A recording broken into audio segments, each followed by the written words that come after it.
자, 잘 쉬셨죠? 예, 지역권부터 맞아 보도록 하죠. 지역권이란 것은 자기 토지의 편익을 위해서 타인 토지 이용할 때가 지역권인데, 편익을 제공하는 땅을 뭐라고 부르고? 편익을 제공하는 땅, 승역지, 제공하는 땅을 유역지라고 부르죠. 먼저 그림부터 그린 다음에 풀자고요. 지역권 등기할 당시에는 이렇게 도로가 있다고 가정을 하고 필지가 두 필지가 있게 됩니다. A 땅이고 B 땅이라는 땅이 있더라. 있을 경우에 B가 다 눈먼 땅입니다. 이런 땅을 뭐라고 불러요? 맹지라고 부르죠. 도로가 필요하니까 A 땅에게 찾아가서 길 좀 내주세요 요청하는 땅을 뭐라고 부르고? 유역지라고 부르고, 길 내주는 땅을 승역지라고 부르는데, 길을 내줄 경우에 승역지 A가 통이 좀 큽니다. 길 좀 내주세요 요청하니까 내 땅을 다 길로 써라. 가능해요? 전부가 될 수도 있겠죠. 승역 전부가 될 수도 있고, 반대 요만큼만 쓰십시오도 가능하니까 전부도 가능하고 일부도 가능합니다. 전부 다 가능하지만 유역지만큼만은 반드시 1필지 토지 일걸 요구하는 것은 유역지의 뜻이에요. 전부가 도로가 되든 일부가 도로가 되든 편익을 다 얻기 때문에 유역지만큼만 반드시 1필지임을 요구하게 됩니다. 여기까지 갔어요. 그 다음에 또 하나 볼 것이, 이제 A, B, C 필지 3개가 있는데 얘가 길을 내달라고 얘가 요청을 합니다. 유역지인데, 그럼 얘도 길을 내주고 얘도 길을 내줘 가지고서 이렇게 길을 내주게 되면, 지금 승역지는 지금 한 필지예요, 두 필지예요? 두 필지죠? 그럼 승역지는 1필지 전부도 가능하고 일부도 가능하고 또는 수필지도 가능한 것이 차이점이에요. 하지만 유역지만큼만 반드시 1필지입니다. 그러다 보니까 이렇게는 승역지, 유역지 붙어 있어요? 붙어 있죠? 이렇게는 붙어 있나요? 떨어져 있잖아. 떨어져 있기 때문에 민법 공부할 때 배우신 내용 중에 하나가 유역지와 승역지는 반드시 인접할 필요는 없다. 떨어져 있어도 무방하다 보니까 지역권은 상린관계를 적용하지는 않는다라고 배운 게 있을 거예요. 거기 그 뜻이다 기하시고, 그럼 그럴 경우 지금은 내가 없을 경우 지역권 등기 한 건이 되겠지만, 지금 승역지 두 개가 있죠. 지역권 등기 건수는 몇 건이 될까? 한 건일까? 두 건일까? 잘 안 보이면 하얗게 해드릴게요. 자, 몇 건? 두 건이에요. 이렇게 한 건, 이렇게 한 건이에요. 왜? 지역권은 승역지 제한물건이다 보니까 이렇게 두 건이 되는 겁니다. 그럼 등기 건수는 승역지 숫자가 등기 건수가 되는 것이에요. 그럼 등기할 때 뭘 등기할 것이냐? 기재사항은 지역권을 왜 설정하는 목적을 등기합니다. 목적은 통행지역권, 인수지역권, 관망지역권 제한은 없어요. 정하기 나름이고, 범위를 등기하게 되는데 범위의 경우는 얘는 승역지만 등기하는 것이에요. 유역지는 반드시 1필지니까 범위 적을 필요가 없고, 승역지는 전부도 가능하고 일부도 가능하잖아요. 그럼 승역지만 범위를 적는 것이고, 일부일 때는 도면을 첨부하면 됩니다. 그 다음에 편익을 제공하는 땅이 어떤 땅인지 승역지하고 유역지를 기재하는 것이 이게 기재할 사유예요. 요걸 등기하고 등기할 수 있는 것이 지역권인데, 지역권 등기 신청할 때 어디다 신청하느냐? 승역지 신청하게 됩니다. 신청을 하게 되면 이 지역권은 소유권이 아니니까 을구에 등기 실행하는 것이 방법이고, 등기할 당시에는 지역권 왜 설정했는데 이걸 그대로 적어줘요. 목적을 적어주게 돼 있고, 그 다음에 얼마큼을 빌리는가 범위 적게 되며, 편집 제공하는 땅이 유역지죠. 유역지를 적어줍니다. 그러면 승역지 등기부에서 편익을 제공하는 땅, 제공받는 땅 확인할 수 있어요. 우리 끝나면 끝난 게 아니라 유역지 편익을 제공받고 있죠. 그 뜻을 확인하기 위해서 유역지 등기관이 직권으로 기재합니다. 직권으로 을구에 똑같이 들어가는데, 여기도 왜 빌렸는가 목적 등기해주고, 그 다음에 얼마큼 빌렸는지 범위, 이번에는 승역지를 적어주는 거예요. 그러면은 어떤 등기를 보더라도 편익을 제공하는 땅, 제공받는 땅 확인할 수 있어요. 그리고 엇갈리게 등기하는 등기할 때 차이점이 생기는 겁니다. 다 신청할 때 어떤 등기 신청하실 것? 승역지, 유역지. 승역지에 등기 신청할 때 관할 등기소입니다. 여기까지 갔어요. 이제 몇 개 더 볼 것이, 그럼 편익을 제공하는 이 승역지의 경우는 소유권자가 길을 내줄 수 있을까? 아니면 소유권 이외도 가능할까? 일반적인 모습은 소유권자가 자기 땅 길 내줄 수 있겠죠. 이건 가능합니다. 그럼 소유권 이외가 길을 내줄 수 있을까? 괜찮아요. 생각대로. 하나, 둘, 셋. 있다요. 이 땅을 사용하는 지상권자의 경우는 내 땅 사용수의 범위는 일부 빌려줄 수도 있기 때문에 소유권 이외도 가능하다 이렇게 찾아가는 거예요. 여기서 배울 부분이, 그럼 소유권을 잡고 들은 지역권에 들어올 수도 있고 지상권 잡은 지역권에 들어올 수도 있겠네요. 그럼 소유권을 잡은 지역권은 주등기 방식, 보기등기 방식? 주등기 방식. 그럼 소유권 잡은 지역권의 경우는 주등기가 되는 것이고 소유권이 아닌 걸 잡은 경우는 보기등기로 가는 거 차이점이 생기는 겁니다. 우리 기출문제에서 예정 기출문제에서 승역지는 소유권자가 아닌 지상권자라 할지라도 지역권 설정이 등기 의무자가 될 수 있다. 맞았어요? 맞고 24회 문제에서는 지상권자는 지역권을 설정할 권리자에 속하지 않는다. 틀린 말이에요. 소유권자도 가능하고 지상권자, 전세권 다 가능합니다. 그 다음에 편입 제공받는 유효지의 경우는 소유권자가 가능할까? 소유권 이외도 가능할까? 둘 다 가능해요. 이 땅을 이용하는 자가 누구냐요? 소유권자가 이용할 때 소유권자 편입을 받는 것이고 소유권이 아닌 자가 이용할 때는 아닌 자가 편입받기 때문에 결론적으로 승역지이건 유효지이건 소유권자 이름을 요하는 것은 아닙니다. 이외에도 얼마든지 가능해요. 그 다음에 또 하나 볼 것이 이제 지역권의 경우 수반성이 있다고 배웠죠? 그럼 수반성 때문에 지역권은 지금 유효지가 지금 C가 이용하고 있네요. C가 이 땅을 D란 자에게 소유권 이전 등기를 했을 경우에 이 지역권도 이전 등기를 따로 해야 되느냐 아니면 지역권은 당연히 수반에 따라오느냐요. 수반에 따라오는 거지 지역권 이전 등기란 말은 없습니다. 이해 갔어요? 그래서 과거 기출문제가 나오기를 유효지의 소유권이 이전되는 경우에 지역권도 이전 등기를 하여야 지역권 이전 효과가 발생한다. 틀린 말이에요. 지역권 당연히 수반에 따라가다 보니까 이전 등기할 필요는 없는 겁니다. 그래서 아까 유효지를 수용하게 되면 수용을 통해 소유권 이전 등기하죠. 그럼 지역권은 소멸하더라, 따라오더라. 따라오다 보니까 지역권은 소멸하지 않는다. 이 말에 따라 붙은 거예요. 수반성 때문에 여기까지 지역권 등기 기본 개념이니까 잡아놓으실 때 신청은 어디다 하시라고요?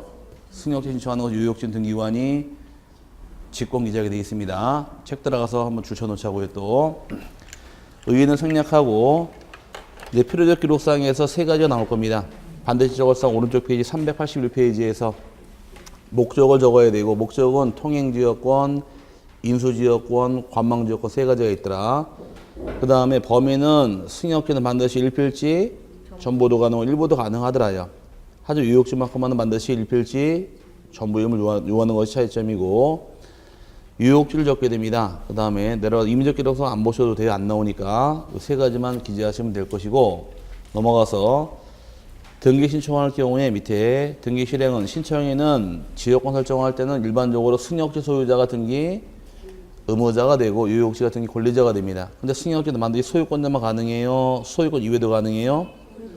이외도 가능하다 보니까 두 번의 줄에 토지 소유자 이외의 지상권자, 전세권자, 임차권자도 지역권의 등기 권리자 또는 등기 의무자가 될 수 있다. 등기 권리자라는 얘기는 누가 되는 것이에요? 유효지예요? 승역지예요? 유효지. 의무자는 승역지. 그래서 둘 다 결론적으로 승역지이건 유효지이건 소유권자 하나는 것은 아니다요. 이해 갔어요? 단 지역권 설정해주는 승역지 권리자가 소유권자일 때 지역권 등기는 주등기로 들어오는 것이고 소유권이 아닌 자 설정할 때 보기 등기다 보니까 반드시 소유권자만 지역권 등기하는 것은 아닙니다. 첨부 정보 생략하고요. 내려와서 등기 실행할 때는 승역지 지역권 등기 있죠? 맨 밑에 큼지막하게 옆에다 신청 써주세요. 그럼 승역지는 신청하는 등기소가 될 것이고 반대로 오른쪽에 유효지 지역권 등기 찾으셨나요? 네, 유효지 지역권 등기는 직권 써있죠? 네. 동일한 관내일 경우 바로 등기하면 되는 것이고 동일한 관내가 아니면 통지만 해주면 되는 것이 문제될 건 없고 하나만 기억하시면 돼요. 유효지는 직권으로 등기하는 것이고 승역지는 신청하는 것이다. 이렇게만 이해하시면 됩니다. 나머지 통지 부분은 생략. 여기까지 지역권 등기예요. 그 다음에 넘어가시게 되면 이제 세 번째가 전세권.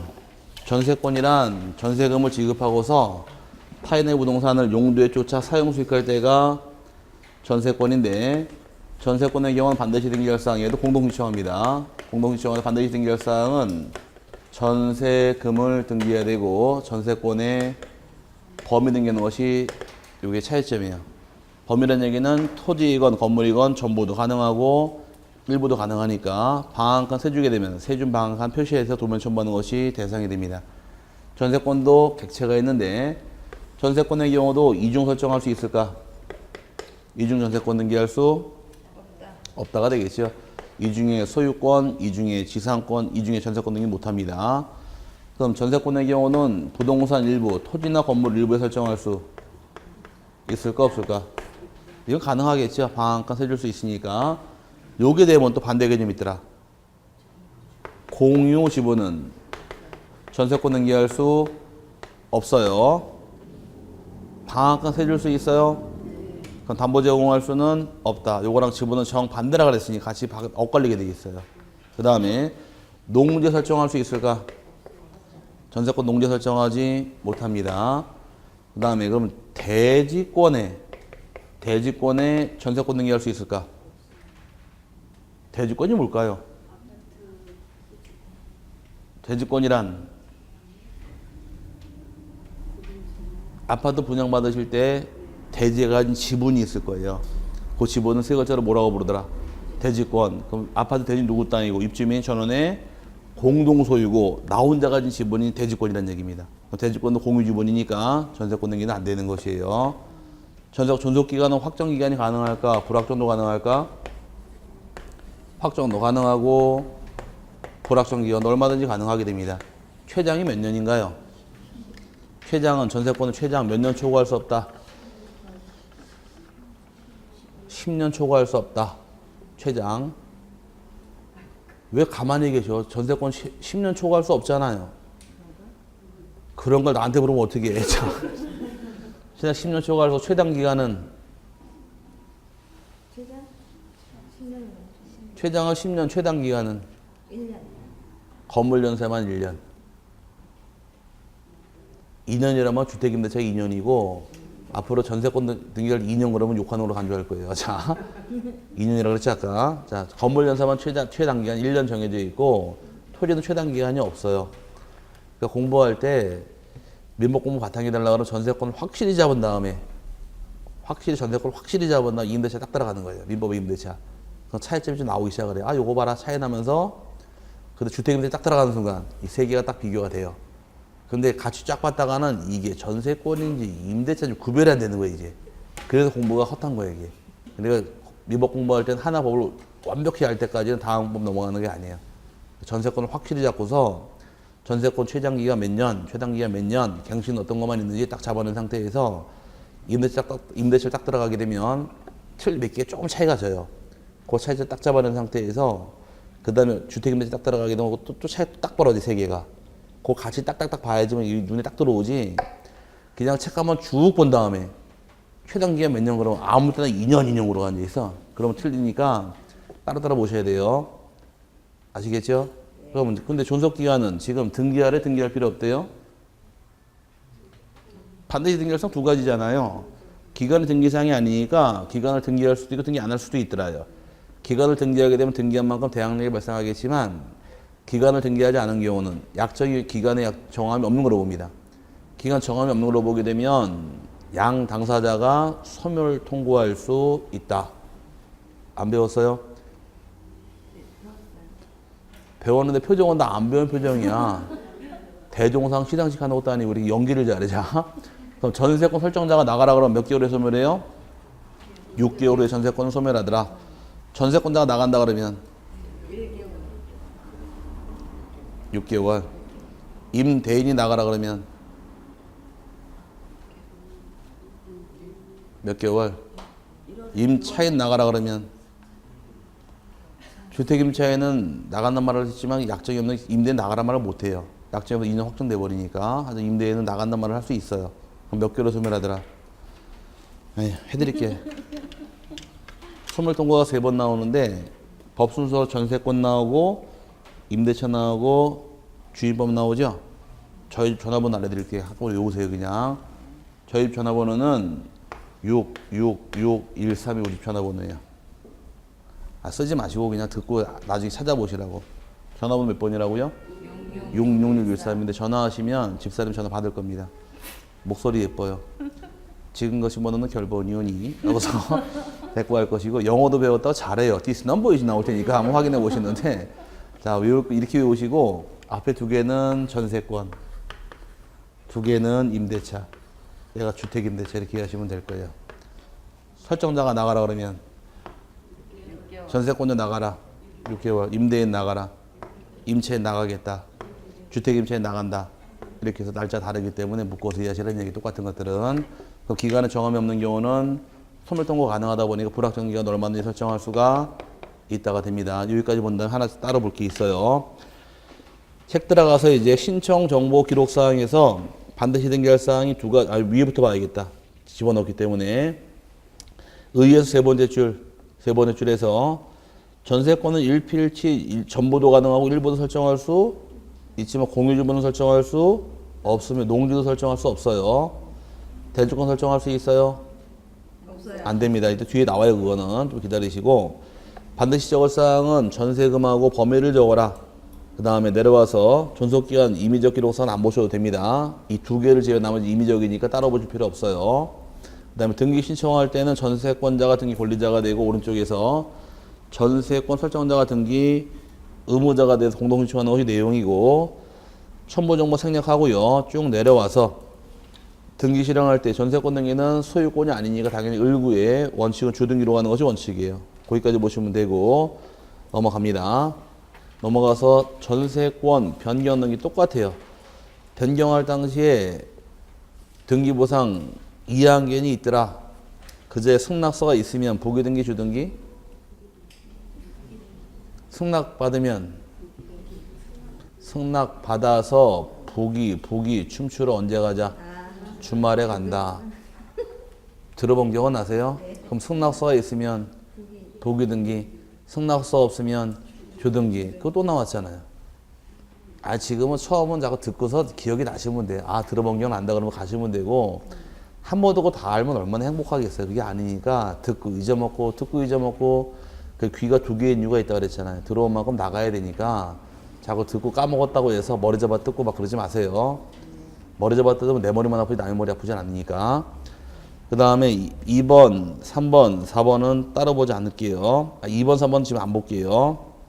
4번을 보게 되면 아까 승낙서가 있으면 주등기인가요? 부기등기인가요? 부기등기 옛날 사항 놔둬야 돼요? 지워야 돼요? 주말 붉은 손으로 지운다. 주등기는 지우지 않는다 해서 1번, 4번이 이어지는 거예요. 그래서 승낙받아서 부기 춤추러 언제 가자? 주말에 간다 이해하시면 1번, 4번은 아무것도 아닌 지문이니까 그렇게 이해하시길 바라고 전세권 이전 등기란 말이 이게 이제 작년에 기출을 했는데 전세권 이전 등기는 전세권 양도한 경우입니다. 그럼 전세권 양수인이 권리자가 되고 전세권자가 등기 의무자가 되어서 공동 신청하면 되는데 언제나 전세권 부기 등기예요.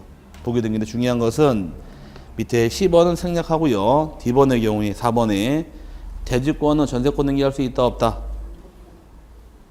대주권은 전세권 등기할 수 없고 전세권 대주권 등기 이전 등기할 수 없는데 이거는 대주권은 나중에 따로 풀을 테니까 놔두시고 5번 별표 넣으시기 바랍니다.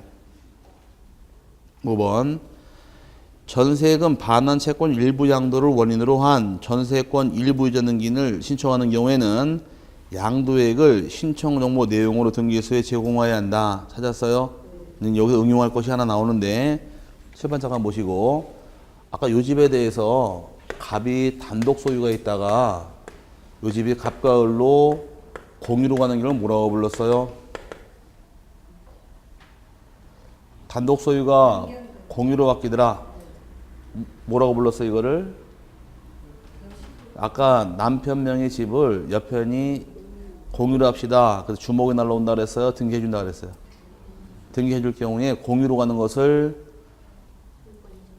소유권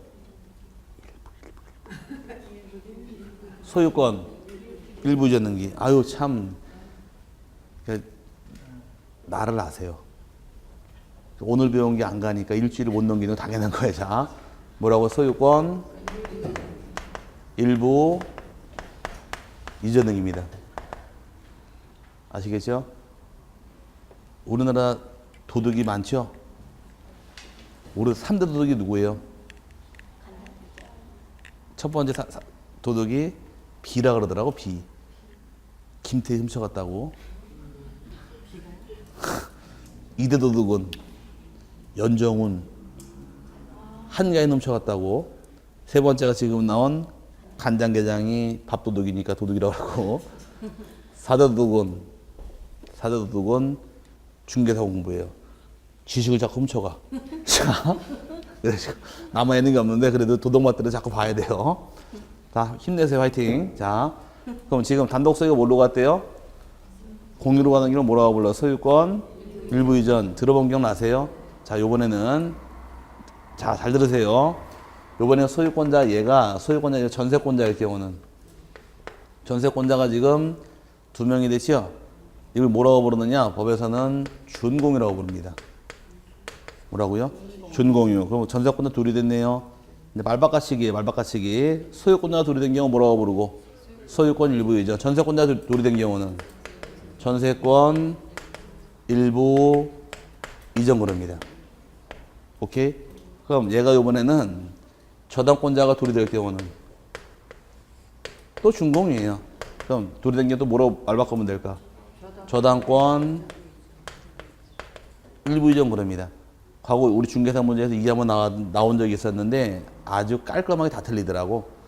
저당권의 채권의 일부를 양도한 경우에 저당권도 일부 전등기할 수 있다 그러니까 저당권 일부가 어디 있어? 다 틀려버리더라고. 여기서 소유권 권리, 소유권도 권리죠. 권리잖아요. 전세권도 권리죠. 저당권도 권리니까 권리자가 둘이 될 수가 있다라는 거예요. 소유권자가 둘이 된 경우 뭐라고 부르고? 공유. 소유권이 아닌 권리를 2명 이상 가진 경우를 준공이라고 부릅니다. 준공이라는 걸 들어본 적 있어요? 처음 들어봤어요? 책을 얼마나 안 봤으면 나중에 나중에 민법책 보시면 공유, 합유, 총유이죠? 맨 마지막 가게 되면 끝에 가시면 소유권이 아닌 권리를 2명 이상 가진 경우를 준공유, 준합유, 준총유란다고 규정이 돼 있어요. 못 봤어요?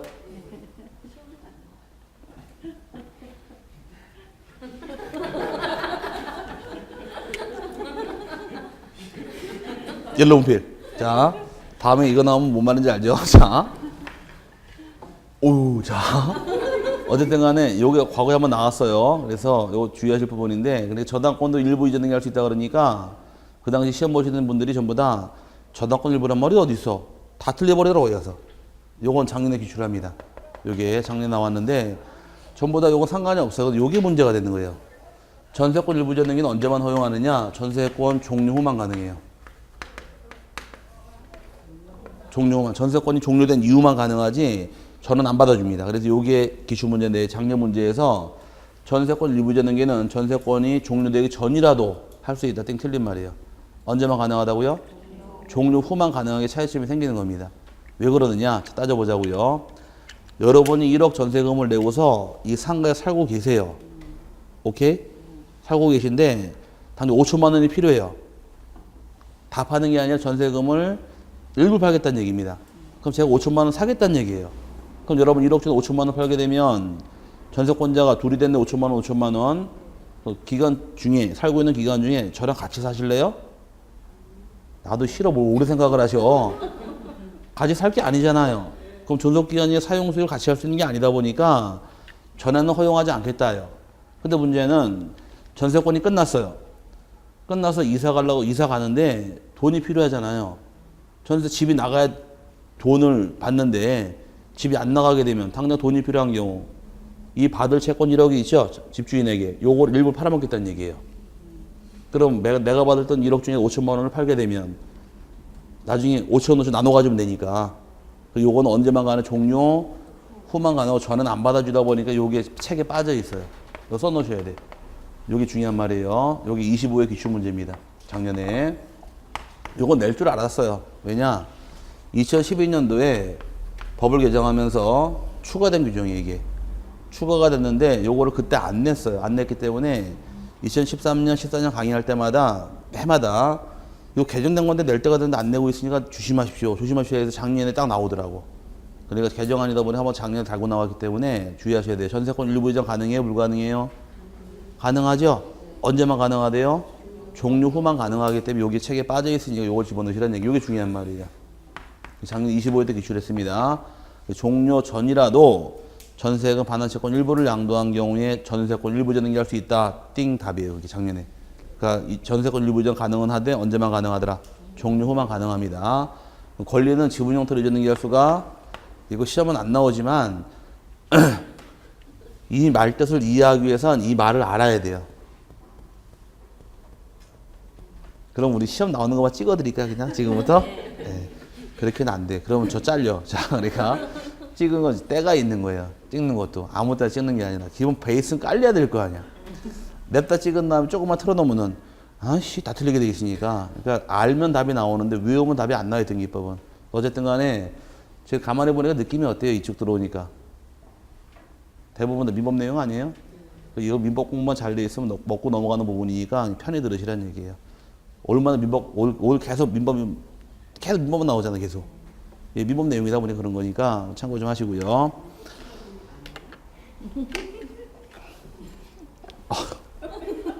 여기 시스터즈야. 완전 더맨 넘어야 저기 아주 전세 고 미치겠다. 그 일부 전등기는 언제만 가능하다고요? 종료 후에만 가능합니다. 더맨 넘어가 우리나라 영어가 아니었었나 보네. 자. 남의 나라 영어가 아니었었나 보네. 자, 그 다음에 전세권 말소등기란 말 나오는데 똑같아요. 말소등기 할 땐 누가 등기 의무자? 전세권 말소하더라. 전세권자가 등기 의무자. 그럼 등기부일증 내야 돼요? 네. 예, 인감. 전세권 말소하면 누가 등기 의무자? 전세권자가 등기 의무자. 등기부일증 내야죠? 인감. 필요 없잖아요. 계속 겹치다 보니까 따로 볼 필요는 없는 겁니다. 그래서 앞서 배웠던 거 또 설명드리지만 소유권자가 등기 의무자가 되면 등기부일증도 내야 되고 인감도 가져와라. 소유권자가 아는 자가 등기 의무자가 되면 등기부일증만 내면 되고 인감은 제출할 필요 없다. 계속 그 말 나오는 거니까 거의 가볍게 봐도 될 겁니다. 단독시청은 생략. 넘어가서 이제 네 번째가 저당권. 저당권은 무서운 권리 안 무서운 권리? 무서워요. 굉장히 무서운 권리죠. 이 화난 데서는 느낌이 없지만 불 다 끄고서 저당권 딱 그러면 안 무서운가 보다 이거. 자, 무서운 권리가 저당권인데 남자분은 제일 무서운 게 뭐예요? 저당권. 마누라죠. 꿈에 나올까 봐 두렵지 않나요? 자, 저당권 등기라는 것은 채무자나 물상보증인이 채권 담보를 제공한 부동산에 대해서 저당권자가 채권의 면제가 없을 경우에 경매 실형을 통해서 우선 면제받는 대표적인 약정담보물권이 저당권인데, 저당권의 경우는 설정할 당시에 저당권 설정자하고 저당권자 공동 신청하게 됩니다. 공동 신청하게 될 텐데, 이 저당권 설정자의 경우가 누가 될 수 있느냐? 설정자의 경우는 저당권 설정자는 채무자도 가능하고 제3자도 가능하겠죠. 제3자가 누구의 다른 말로? 물상보증인. 돈은 아들이 빌리고 담보를 누가 제공하는 경우? 아버지가 제공하는 경우. 이런 아버지를 물상보증인 그럽니다. 중요한 건 설정자가 될 수 있는 자격은 권리자가 3명이 있어요. 소유권자가 설정할 수도 있고 지상권자가 설정할 수도 있고 그 다음에 전세권자라도 설정할 수 있게 됩니다. 그럼 저당권 몇 글자예요? 3글자니까 설정할 권리는 소유권하고 지상권하고 전세권자만 설정할 수 있고 나머지 설정할 수가 없게 돼 있어요. 그럼 질문 한번 해보자고요. 책에다 있으면 좀 대기하시고 참 쓰는 거 좋아해. 자, 쓰는 거 좋아하는데 왜 다 남아있질 않을까? 때가 되면 알게 되니까 쓸 필요 없다는 얘기예요. 책에다 줄 맞춰놓으면 난 책만 읽으면 되잖아요. 아닌가? 5월달 되면 요약집도 나와요. 요거만 보라고. 맞춰주니까 열심히 쓸 필요 없어요. 써서 공부가 된다 그러면은 지금까지 배운 거 다 알고 있어야 될 거 아니야. 아닌가? 그럼 모르는 거 써도 모르기 때문에 한번 돌아간다 3월달에 쓰시면 딱 맞는 거예요. 이거 내가 알아듣는 것도 쓰면 되니까. 근데 지금은 뭣도 모르는데 신나게 쓰다 보면은 집에 가면은 내 글씨 많은데 누가 썼지 이거? 이러면 아무 쓸모가 없는 거니까 천천히 보시면 돼요. 다 시기가 있으니까 때가 되면 쓰시라 그래요.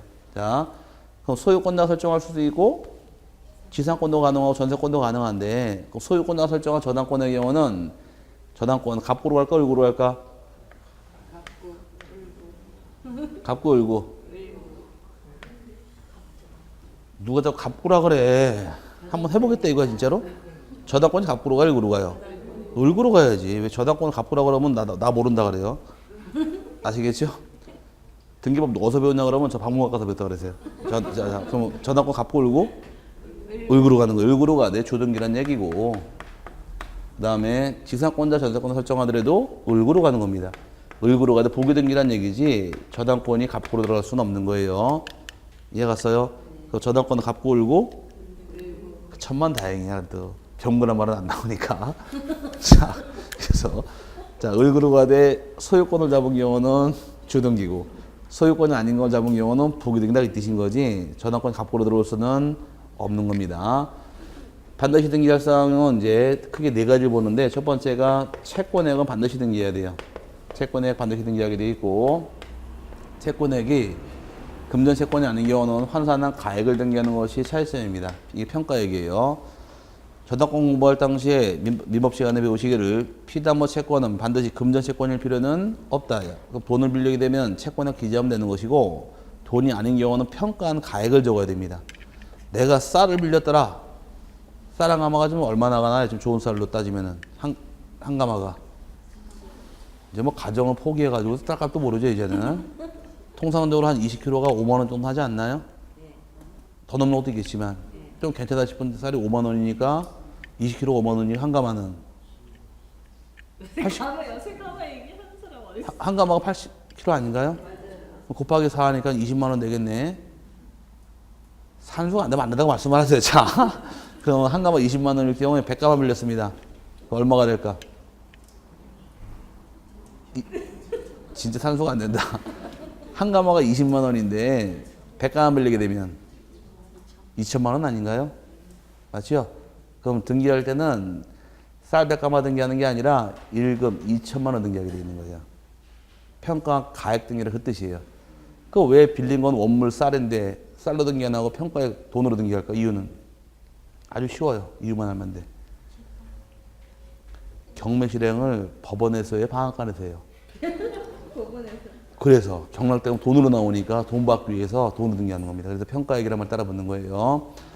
돈 빌린 자가 누군가 채무자 적게 되어 있는데 채무자는 반드시 등기합니다. 반드시 등기해야 돼. 채무자 성명하고 주소까지 등기하는 것이고 채무자 주민번호는 등기할 필요가 없습니다. 등기할 필요 없고 성명 주소까지 등기하는 것이 차이점이고 그 다음에 소유권이 아닌 권리, 지상권을 잡았다거나 전세권 잡은 경우는 권리 기재를 하게 되어 있으며 다섯 번째가 공동담보를 공동담보 기재를 해야 돼요. 공동담보라는 얘기는 담보가 2개 이상부터 공동담보란 말을 사용을 하고 담보가 5개 이상부터는 이때는 공동담보 목록을 작성하는데 작성은 누가 할까 이거? 신청인이 할까? 등기관이 할까? 신청. 네, 그래서 작년에 틀린 사람 많습니다. 이게 작년에 개정안이에요. 그동안에 목록은 신청인이 작성을 대통령이 제출을 했지만 작년에 개정하면서 등기관이 작성하도록 바뀌었어요. 그래서 작년에 기출문제가 담보가 5개일 경우에 신청인들은 공동 담보 목록을 작성하여 제출해야 한다. 띵 틀린 말입니다. 작성 신청인이 하는 것이 아니라 이제 법이 개정되어서 누가 작성하실 것? 등기관이 작성하게 돼 있으니까 이걸 무죄낸 것이 기출문제예요. 그러니까 등기법은 개정된 부분은 다 내게 돼 있어요. 나중에 개정된 부분 요거라고 따로 나눠 드릴 때가 있을 테니까 잘 들으시고 나중에 시험 임박해가지고서 7월 8월 가서 여기 개정안입니다. 제가 한 장 드릴 거예요.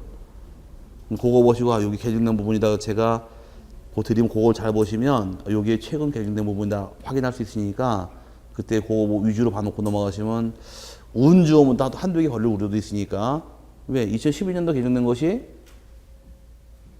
청년 나왔으니까 그래서 4년, 2년 후에 나왔기 때문에 개정된 것들은 또 반영을 해요. 그러니까 나중에 참고하실 부분이고 여기까지가 기재할 서예요. 그 다음에 책 들어가서 맞아본 다음에 볼게요. 저당권의 경우는 의의는 설명해 드렸고 이때 반드시 적을 사항은 채권액과 피담보 채권액 나왔죠. 채권액은 단일하게 적으라고 나왔는데 단일하게 적으라는 얘기는 돈을 빌린 자, 채무자가 여러 명일 수도 있고 빌려준 자, 채권자 여러 명일 수도 있더라요. 그럼 채권액은 채무자별로 또 채권자별로 나누어 기재할 수는 없는 겁니다. 항상 단일하게 똑같이 적어야 되고요. 그 다음에 채무자 표시해라. 채무자 표시는 성명과 주소까지 기재해야 돼. 주인번호 기재하지는 않습니다. 그 다음에 권리 표시는 소유권을 잡은 경우는 권리 표시 안 해도 상관은 없어요. 하지만 소유권이 아니라 지상권 잡은 경우와 전세권 잡았을 때는 권리를 명시하게 돼 있고 공동담보를 표시해라. 담보가 몇 개 이상부터? 2개 이상부터 표시하게 돼 있고 5개 이상부터 뭘 첨부해요? 공동담보 목록을 첨부하실 것. 다 목록은 누가 작성하더래요? 등기관이 작성합니다. 임의적 기재서 안 보셔도 되고 다음 페이지에 등기 신청인 보니까 저당권 설정 등기는 저당권자가 등기 권리자가 되고 소유권자, 지상권자, 전세권자가 등기 의무자가 됩니다. 오케이? 그 다음 맨 밑에 보니까 첨부정보 생략하고요. 등기 실행할 당시에 소유권자가 설정한 저당권의 경우는 갑구 을구? 을구에 들어가되 주등기다 부기등기다? 주등기란 얘기고 지상권 전세권 잡은 경우는 을구로 가되 부기등기다 이 뜻이에요. 저당권은 갑구 못 들어옵니다. 이해 가졌어요? 그 다음에 넘어가게 되면 이제 저당권 이전 등기란 말 나오는데 저당권 이전 등기의 경우는 저당권 양도한 경우에 채권 양도는 대의변제가 있는 저당권으로 넘어가는데 이전받는 자가 권리자가 되고 저당권 등기 의무자가 되어서 둘이 신청하면 되는 것이에요. 이거 뭐 큰 문제 될 건 없고 등기 실행은 다음 페이지 다른 거 다 볼 필요 없고요. 오른쪽에 등기 실행은 주등기다 부기등기다. 부기등기만 이해하시면 돼요. 근데 하나 참고할 것이 저당권도 일부 이전 등기할 수 있어요. 저당권도 일부 이전 등기할 수 있어요. 네, 일부 이전 등기할 수 있다 그랬으니까 거기까지 봐놓고 넘어가시면 됩니다. 저당권 변경 등기는 생략할게요. 똑같은 거니까. 생략할 때 승낙서가 있더라. 또 저당권 변경할 때 승낙서가 있더라. 부기등기 승낙서가 없더라. 주등기 하나만 더 앞으로. 승낙서가 있다 그러면은 주기등기 그러지 말고 아시겠죠? 승낙서가 있으면 부기등기 없으면 주등기 그걸 똑같이 나온 거니까 거기 한번 살짝 읽어보시길 바랍니다. 그 다음에 오른쪽 저당권 말소 등기도 생략할게요. 거기 안 나오니까 넘어가서 이제 공동저당, 근저당 설명드릴게요. 공동저당이라는 얘기는 이제 여기까지 저당권의 개념이고 공동저당은 뜻이 하나의 피담보채권 담보하기 위해서 두 개 이상을 담보자 볼 때가 공동저당 그럽니다. 채권은 몇 개고? 한 개고 채권은 한 개, 부동산이 두 개 이상일 때가 공동저당 그러는데 갑이란 자가 을에게 돈을 빌려옵니다. 1억을 빌려오는데 갑에게는 땅이 두 필지가 있어요. 5번 땅이 있고 6번 땅이 있더라. 5번 땅의 시가가 8천만 원, 6번 땅도 시가가 8천만 원일 경우에 1억을 빌려주는 을 입장에서는 담보를 잡긴 잡아야 되는데 5번 땅을 담보 잡을까 6번을 담보 잡을까? 둘 다 잡아야겠죠? 하나 잡으면 담보같이 안 나오니까 그럼 1억 빌려주고서 담보를 둘 다 잡은 경우에 채권은 몇 개고? 한 개고 담보가 두 개가 들어왔네요. 요 사례에서 등기 건수가 몇 건일까? 한 건일까? 두 건일까? 두 건입니다. 저당권은 물권인가요? 채권인가요? 저당권. 물권이죠. 담보 물권이니까. 물권의 뜻은 물건에 가진 권리니까 물건이 두 개이기 때문에 저당권은 따로따로 들어오는 거예요. 등기부터 먼저 실행하게 되면 1순위 저당권 등기 실행하고 여기 저당권 똑같이 들어갑니다. 두 건이. 따로따로 들어가되 채권의 건 아까 단일하게 적으실 것, 나누기 하실 것? 단일하게 적어라. 담보가 두 개라 할지라도 채권의 건 1억 들어가는 거예요. 오케이? 이렇게 등기 끝나게 되면 등기부가 따로따로 있으니까 5번 등기 5번이니까 5번 땅 이렇게 잡혔네요. 같이 잡힌 거지만 등기부 따로 있으니까 그럼 6번 나와요? 안 나오잖아요. 5번만 이렇게 잡히면 착각하겠죠? 얘도 따로따로 잡힌 걸 착각할 거 아니에요. 그러다 보니 같이 잡힌 걸 확인하기 위해서 등기관이 밑에다가 6번 토지 공동 담보 5번 토지 공동 담보라고 기재가 들어가는 겁니다. 그럼 등기부 어떤 걸 보더라도 5번과 6번이 같이 1억으로 잡혔다 확인하는 것이 공동저당의 뜻이에요. 요 사례에서 등기 건수가 몇 건이더라? 두 건이죠. 두 건의 등기를 동시에 신청할 수도 있고 따로따로 이시에 신청할 수도 있더라요. 동시에 신청할 줄 뭐라고 부르느냐? 얘를 창설적 공동저당이라고 부르고 따로따로 들어오는 것을 추가적 공동저당이라고 부릅니다. 오케이? 그럼 창설적 공동저당 동시에 들어온 케이스고 따로 들어온 걸 추가적 공동저당 그러는데 차이점이 뭘까? 이건 결과적으로 나중에 차이점은 옛날에 한번 제가 설명드려 지적법 배울 때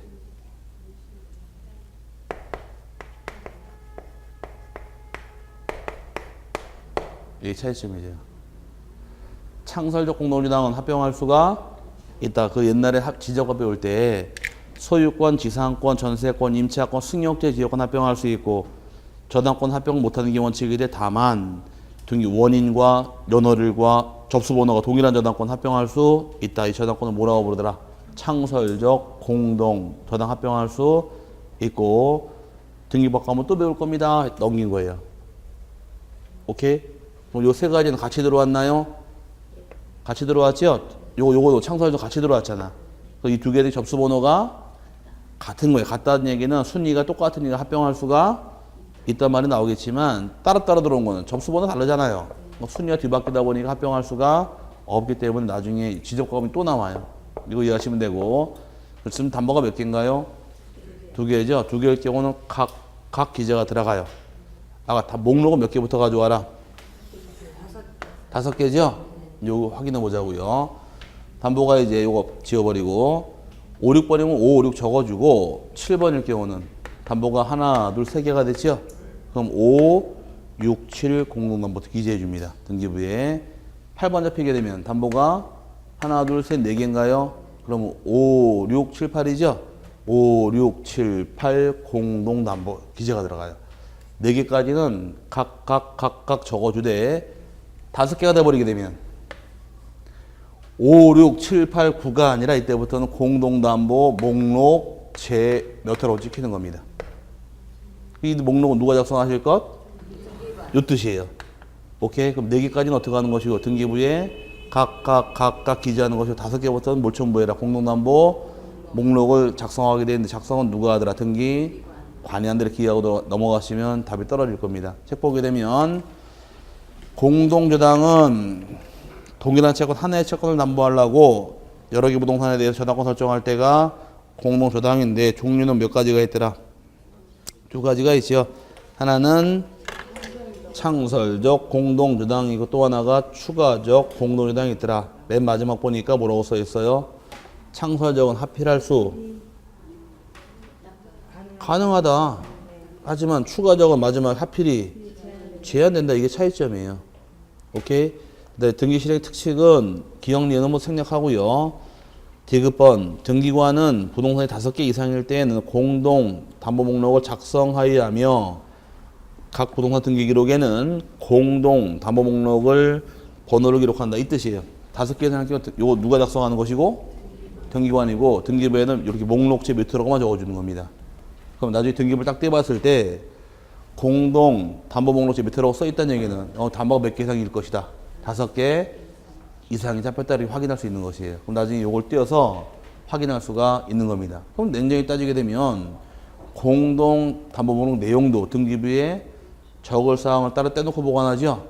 얘도 광의에 등기부가 되는 거예요. 그래서 밑에 이번에 공동 담보 목록도 뭘로 본다? 등기부로 인정한다요. 2번 그 밑에 거 바로 한문이 여기 찾았어요? 네, 등기를 보면 전산회의에서도 작성을 할 수가 있게 된다 이렇게 이해하시면 되고요. 그 다음 2번, 3번은 생략합니다. 미음번하고 비번 생략할게요. 거기까지 보시면 되고요. 그 다음에 근저당. 근저당이라는 얘기 근자가 무슨 근자냐? 뿌리 근자입니다. 무서워요? 안 무서워요? 무섭죠? 뜻이 뭐예요? 근저당의 뜻은 돈만 갚아보지 말아라. 뿌리까지 뽑아버리겠다는 근저당권입니다. 그렇게 무슨 근저당권인데 못 모르고 막 신나게 쓰죠? 예, 근저당권의 경우도 기본 개념 똑같은데 차이 나는 것만 이해하시면 돼요. 자, 근저당권의 경우는 일반 저당권 차이점이 여기도 똑같이 공동 신청하는 것이고 요 똑같이 들어오되 등기할 때 여기는 저당권은 채권액인가요? 그죠? 근데 근저당권액은 채권액이 아니라 채권 최고액을 적게 돼 있고 저당권이란 무슨 저당권이에요? 근자가 붙어 있죠? 그럼 근자가 붙은 근저당권이랄 때 이 근자가 바로 뭐다? 일반 저당이 아니라 근저당이라는 취지의 뜻입니다. 이걸 등기하는 것이고 이 최고액 안에는 뭐가 포함되어 있느냐? 이자가 포함되어 있어요. 뭐가요? 이자가 포함되어 있다 보니까 이자를 등기할 수가 없다가 됩니다. 그럼 또 물어봐요. 저당권은 배웠죠? 틀리기만 해봐. 그럼 저당권의 경우 일로 들어와서 일반 저당권의 경우에 이자가 등기된 경우에 이자 몇 년분 담보될까? 이자가 등기된 경우 이자는 몇 년분 담보돼요? 몇 년분? 손가락으로 표시해봐요. 어디다가 지적질이야 다. 자, 저당권 이자가 등기된 경우 무제한 담보가 된다. 이자는 등기된 경우 무제한 담보가 되되 기현이자가 1년분에 한한다. 어서 1년을 외우긴 외웠는데 뭔지 알고 외워야 될 거 아니에요. 자, 이자가 등기된 경우 몇 년분이라고요? 무제한 담보가. 그래서 저당권이 무서운 거예요. 오케이? 그럼 나중에 저당권 등기된 경우 이자가 무제한이다 보니까 이자가 원금 넘치는 경우가 발생하는 거예요. 뭔 말인지 아시겠죠? 그럼 이자는 몇 년분 남아된다고 등기된 경우? 무제한. 자, 잘 들으세요. 그럼 이자 여기 등기할 수 있다 없다? 다시. 자, 이자가 일반 저당권의 경우에 등기가 된 경우는 무제한 담보됩니다. 알려드렸고, 저당권 이자 등기할 수 있어요? 그러니까 아니요? 그러면 한번 어떻게 하자는 얘기야 지금. 여기는 이자 등기할 수 있다 없다? 있다. 임의적 기재상 이자 등기할 수 있는 거예요. 그래야지만 이자가 등기된 경우 무제한이란 말이 이어지니까. 오케이? 근데 근저당권의 경우 채권 최고에 관한 이자가 포함되어 있다 보니까 이자를 따로 등기하지 않는 거예요. 그럼 여기 이자 등기할 수가 있더라 없더라? 없다가 되는 겁니다. 여기 차이점인데 근저당권의 경우는 장래 증가나 감소하는 불특정 채권 담보를 목적이에요. 이해 갔어요? 그럼 이걸 응용에 맞는 게 있는데 뭘 만들었을까? 근저당권 응용에 맞는 것이 바로 마이너스 통장. 돈들이 많으신가 봐. 자, 은행 가서 신용도에도 마이너스 통장 1,000만 원까지 만들어 놓게 되면 1,000만 원 범위내에서 빌렸다 썼다 할 수 있잖아요. 그게 이거예요. 그럼 내 집을 담보 제공할 때 얼마까지 주겠느냐? 그러니까 1억까지 주겠대. 그럼 1억 범위 내에서 갚았다, 썼다, 갚았다 이렇게 할 수 있는 게 근저당권의 뜻이에요. 그럼 얘는 중간에 피담보 채권이 재료가 되어도 소멸하지 않으니까 근저당권은 부종성의 예외다. 이렇게 안 배웠어요? 자, 저당권이 태어나려면 채권이 있어야 되잖아요. 근데 얘는 채권이 재료가 되어도 소멸하지 않으니까 채권이 없어도 그대로 살아있네요. 그게 부종성의 예외다라고 배운 게 있을 텐데 아직 공부가 덜 돼 있으니까 나중에 다시 배우시면 돼요. 어쨌든 요게 차이점이다 이렇게 하시고, 저당권의 경우는 최고액 등기하는 것이 아니라 근저당권은 최고액 등기하는 것이고 이자 등기할 수 없고, 그 다음에 취지 등기한다 이렇게 잡아놓으시면 되고요. 아직 어려운 거는 설명 못 드려요. 그 다음에 밑에 보게 되면 설명드릴 것이, 근저당권의 경우는 의견 한번 읽어보시고 내려오니까 채권 최고액 등기하더라. 최고액 안에는 뭐가 포함되어 있더라? 이자가 포함되어 있고, 아까 나왔던 말 똑같은 말 또 나옵니다. 채권하고 나누어 기재할 수는 없어요. 채무자가 여러 명일 당시 두 번째, 이 채무자 연대 채무자라 할지라도 등기부상은 연대란 말 사용 못하게 되어 있습니다. 단순히 채무자로만 기재하고 연대란 말 사용하지 못합니다.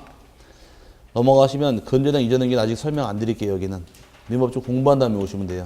지금 설명드려봐야 이해가 안 될 부분이니까 생략하고, 오른쪽에 권리질권은 요거는 물어는 봐야지. 저당권자가 돈이 필요하게 되면 자기 저당권을 담보 잡히고 저당권을 또 설정할 수 있을까요? 없을까요? 저당권자 저당권 또 설정할 수? 테이프를 앞으로 돌려서 저당권은 몇 글자? 세 글자. 그럼 저당권 설정할 권리는 소유권, 지상권, 전세권 몇 개는 안 됩니다. 설명을 드리고, 칠판도 안 지우고, 저당권자가 저당권 또 등기할 수 있냐 그러니까 가능하다 그러면 한번 해보겠다는 거 진짜로 마지막까지 안 되는 거예요. 그럼 저당권자 저당권 설정 못하게 돼 있어요. 법률적 불가능해요. 그럼 저당권자가 뭐라 그럴까? 왜 나만 안 되냐고 따지겠죠? 근데 법이 만들어진 것이 저당권자 너는 저당권 등기가 안 되니까 지휘권을 맡겨라요. 오케이? 그럼 저당권은 담보 어디에 잡히고? 질권을 맡긴다 이렇게 뜻이에요. 그래서 여기 보니까 저당권으로 담보된 채권을 질권을 목적으로 한 때에는 그 저당권 등기의 질권을 부기 등기로 등기할 수가 있다라는 말이 나오는 겁니다. 그럼 이제 말을 엮게 되면, 자, 처음이니까 잘 들으세요. 그냥 소유권자가 담보 제공하더라. 어디에 맡기면 돼요? 저당권에. 지상권자도 저당권에. 전세권자도 저당권에 가겠지만 저당권자는 저당권 등기 못하게 돼 있으니까 질권으로 가는 거예요. 그럼 질권 원칙 뭘 잡는 게 질권인데? 동산 잡는 게 질권인데 이번에 뭘 잡았대요?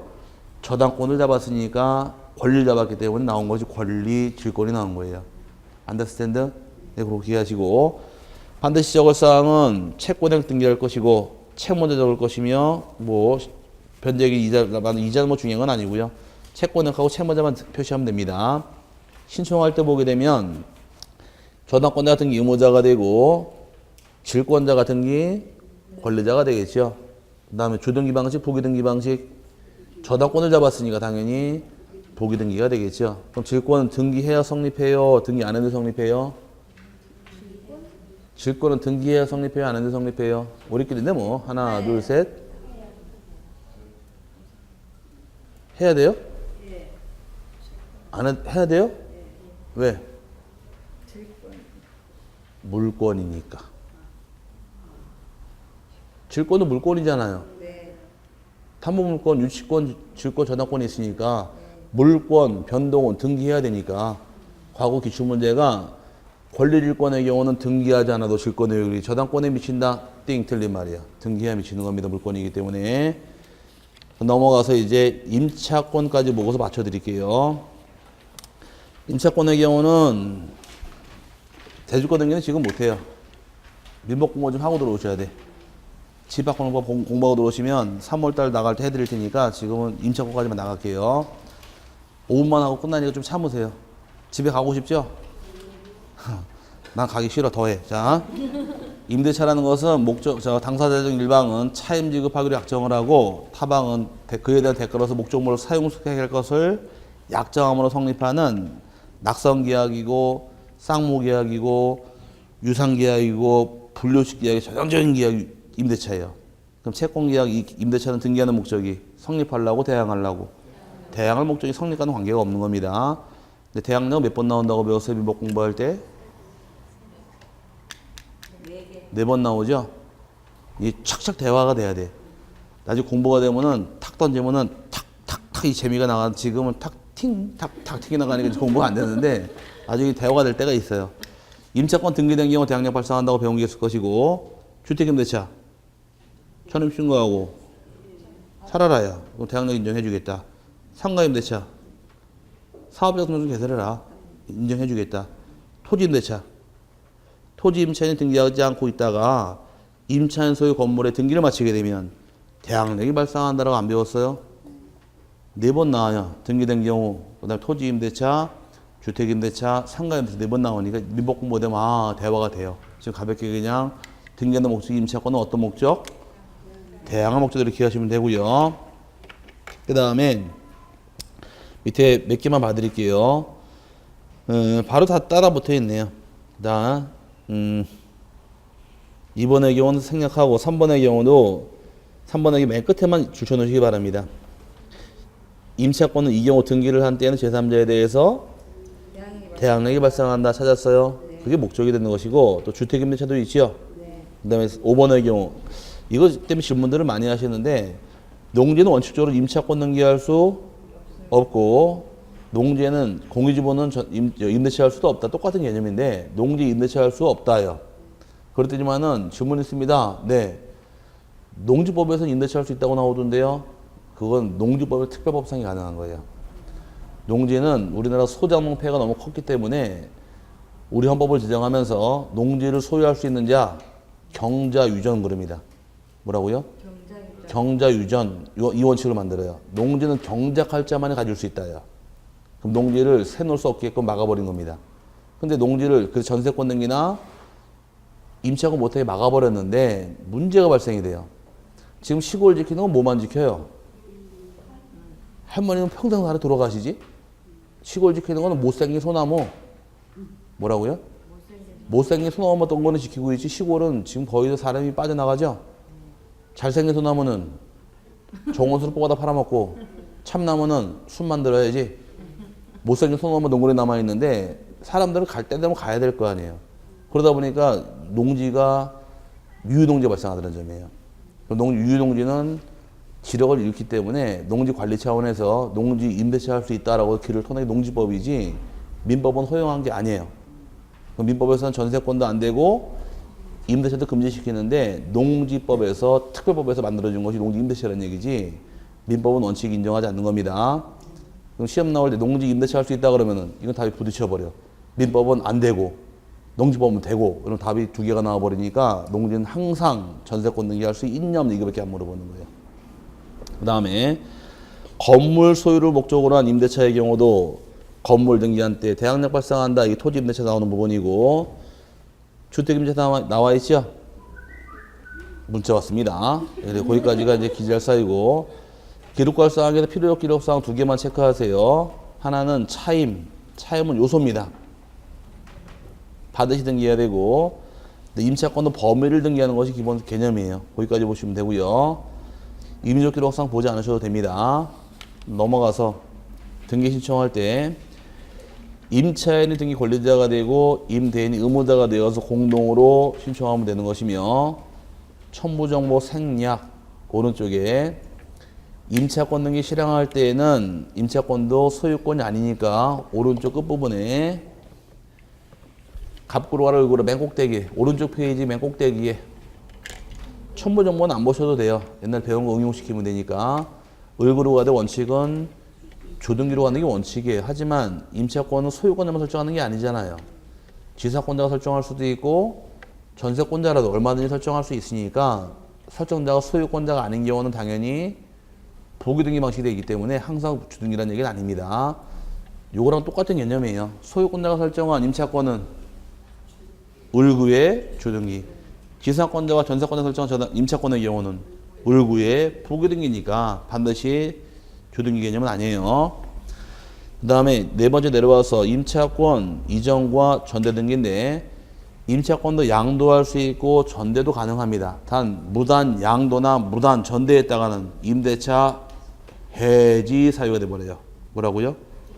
해지 사유. 해지 사유라는 얘기는 너 당장 나가요. 이게 가능한데 그럼 임차 양도와 전대 시의 경우 필히 임대인의 동의를 받아야 할 것이고 동의받아서 이전과 전대할 때는 임차권 이전 등기나 전대 등기도 언제나 보기 등기가 됩니다. 임차권은 채권이기 때문에 자유롭게 양도할 수가 없어요. 그 다음에 임차권 등기 명령제도는 3월 달에 주택임대차 본 다음에 그때 설명을 드릴게요. 지금은 따로 안 보도록 하고 구분건물 등기도 3월 달에 나가도록 하겠습니다. 지금은 아직 민사특법 공부가 덜 돼 있으니까 3월 달에 보도록 하고 여기서 1월 진도 기초 강의는 마무리 짓도록 하고요. 다음 주에는 이제 조금 빨리 하다 질 거예요. 아마 지적법 다시 나갑니다. 다음 주부터 3월 달이죠. 꽃 피는 춘3월 됐으니까 마음을 새롭게 이해하시고 전 2월 달까지 복습하란 말 안 했어요. 한 번도. 3월 달까지 복습 안 하지 마시죠. 으드득. 자, 복습해 오시길 바라고 오늘 여기서 마치도록 하겠습니다. 조심해 들어가시고 다음 주에 뵙겠습니다. 수고하셨습니다.